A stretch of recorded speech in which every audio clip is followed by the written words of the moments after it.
कहानी नंबर 133। संस्कार। एक घर में 3 भाई और एक बहन थी। बड़ा और छोटा बेटा पढ़ने में बहुत तेज थे। उनके माँ बाप उन चारों से बेहद प्यार करते थे, मगर मंझले बेटे से थोड़ा परेशान से थे। बड़ा बेटा पढ़ लिख कर डॉक्टर बन गया, छोटा भी पढ़ लिख कर इंजीनियर बन गया, मगर मंझला बिल्कुल आवारा और गंवार बन के ही रह गया। सबकी शादी हो गई। बहन और मंझले को छोड़ दोनों भाइयों ने लव मैरिज की थी। बहन की शादी भी अच्छे घराने में हुई थी। आखिर उसके भाई डॉक्टर और इंजीनियर जो थे। अब मंझले को कोई लड़की नहीं मिल रही थी। बाप भी परेशान और माँ भी। बहन जब भी मायके आती सबसे पहले छोटे भाई और बड़े भाई से मिलती, मगर मंझले से कम ही मिलती थी, क्योंकि वह ना तो कुछ दे सकता था और ना ही वह जल्दी घर पे मिलता था। वैसे वह दिहाड़ी मजदूरी करता था। पढ़ नहीं सका तो नौकरी कौन देता। मंझले की शादी किए बिना बाप गुजर गए। माँ ने सोचा कहीं यह बंटवारे की बात ना निकले, इसलिए अपने ही गांव से एक सीधी सादी लड़की से मंझले की शादी करवा दी। शादी होते ही ना जाने क्या हुआ कि मंझला बड़े लगन से काम करने लगा। दोस्तों ने कहा, ए चंदू, आज अड्डे पे आना। चंदू बोला, आज नहीं, फिर कभी। दोस्तों ने कहा, अरे तू तो शादी के बाद जैसे बीवी का गुलाम ही हो गया हो। चंदू बोला, अरे नहीं, ऐसी बात नहीं है। कल मैं अकेला एक पेट था तो अपने रोटी के हिस्से का कमा लेता था। अब 2 पेट हैं आज, कल और हो जाएंगे।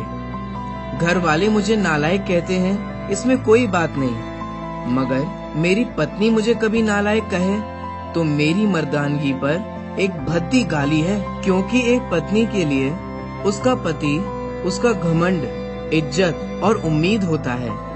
उसके घर वालों ने भी तो मुझ पर भरोसा करके ही तो अपनी बेटी दी होगी, फिर उनका भरोसा कैसे तोड़ सकता हूँ। दोस्तों, कॉलेज में नौकरी की डिग्री मिलती है और ऐसे संस्कार माँ बाप के साथ रहने से मिलते हैं। इधर घर पे बड़ा और छोटा भाई और उनकी पत्नियां मिलकर आपस में फैसला करते हैं कि जायदाद का बंटवारा हो जाए, क्योंकि हम दोनों लाखों कमाते हैं, मगर मंझला ना के बराबर कमाता है। माँ ने साफ मना कर दिया कि ऐसा नहीं होगा। माँ के लाख मना करने पर भी बंटवारे की तारीख तय हो जाती है। बहन भी आ जाती है, मगर चंदू है कि काम पे निकलने के लिए बाहर आता है। उसके दोनों भाई पकड़कर उसे भीतर लाकर बोलते हैं कि आज तो रुक जा, बंटवारा कर ही लेते हैं। वकील कहता है कि ऐसा नहीं होगा, साइन करना पड़ेगा। चंदू बोलता है, तुम लोग बंटवारा करो, मेरे हिस्से में जो देना है दे देना, मैं शाम को आकर अपना बड़ा सा अंगूठा चिपका दूंगा।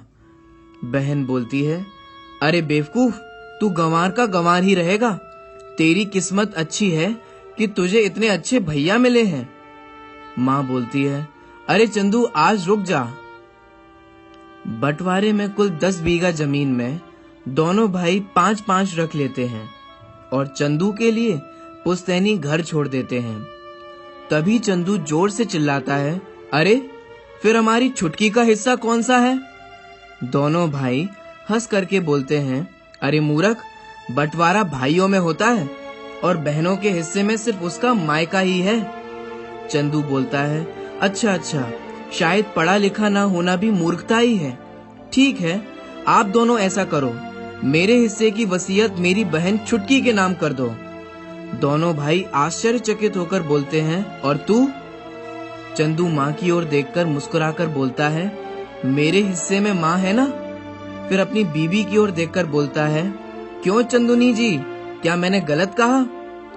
चंदुनी अपनी सास से लिपट कर कहती है, इससे बड़ी वसीयत क्या होगी मेरे लिए कि मुझे माँ जैसी सासू मिली और बाप जैसा ख्याल रखने वाला पति। बस यही शब्द थे जो बंटवारे को सन्नाटा में बदल दिया। बहन दौड़ करके अपने गंवार भैया से गले लगाकर रोते हुए कहती है कि माफ कर दो भैया, क्योंकि मैं समझ ना सकी आपको।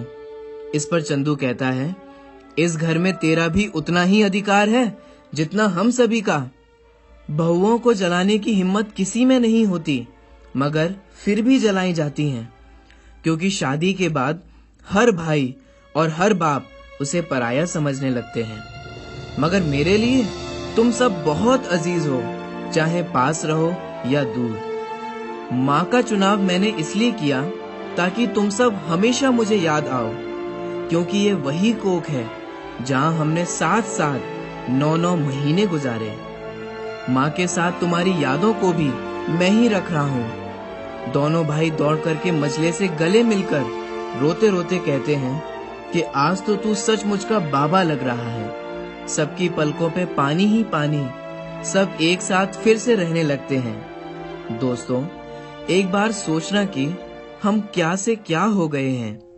एक वो दौर था जब पति भाभी को आवाज लगाकर अपने घर आने की खबर पत्नी को देता था। पत्नी की छनकती पायल और खनकते कंगन बड़े उतावलेपन के साथ पति का स्वागत करती थी। बाऊजी की बातों का हाँ बाऊजी, जी बाऊजी के अलावा जवाब नहीं होता था। आज बेटा बाप से बड़ा हो गया है, रिश्तों का केवल नाम रह गया है। ये समय समय की नहीं, समझ समझ की बात है। बीवी को तो दूर, बड़ों के सामने हम अपने बच्चों तक से नहीं बात करते थे। आज बड़े बैठे रहते हैं, पर सिर्फ बीवी से ही बतियाते रहते हैं। दादू के कंधे मानो पोतों पोतियों के लिए आरक्षित होते थे। काका जी ही भतीजों के दोस्त हुआ करते थे। आज वही दादू ओल्ड एज होम की पहचान है और काका जी बस रिश्तेदारों की सूची का एक नाम है। बड़े पापा सभी का ख्याल रखते थे। अपने बेटे के लिए जो खिलौना खरीदा वैसा ही खिलौना परिवार के सभी बच्चों के लिए लाते थे। ताऊ जी आज सिर्फ पहचान बनकर रह गए और छोटे भाई के बच्चे पता नहीं कब जवान हो गए। दादी जब बिलौना करती थी, बेटों को भले ही छांस दें, पर मक्खन तो केवल पोते पोतियों में ही बंटता था। दादी के बिलौने ने पोतों की आस छोड़ दी, क्योंकि पोतों ने अपनी राह अलग मोड़ दी। राखी पर बुआजी आती थीं, घर में नहीं मोहल्ले में फूफा जी को चाय नाश्ते पर बुलाते थे। अब बुआ जी बस दादा दादी की बीमार होने पर आते हैं। किसी और को उनसे मतलब नहीं, चुपचाप नया नीर बरसाकर वो भी चले जाते हैं। शायद मेरी इस वीडियो का कोई महत्व ना हो और कोई असर ना हो, पर कोशिश करना इस भीड़ में खुद को पहचानने की। हम जिंदा हैं या बस जी रहे हैं, ये समय समय की नहीं, समझ समझ की बात है। अंग्रेजी ने अपना स्वांग रच दिया। शिक्षा के चक्कर में हमने संस्कारों को ही भुला दिया। वैसे बालक की प्रथम पाठशाला परिवार व पहला शिक्षक उसकी माँ होती थी। आज परिवार ही नहीं रहे तो पहली शिक्षक का क्या काम। ये समय समय की नहीं, समझ समझ की बात है।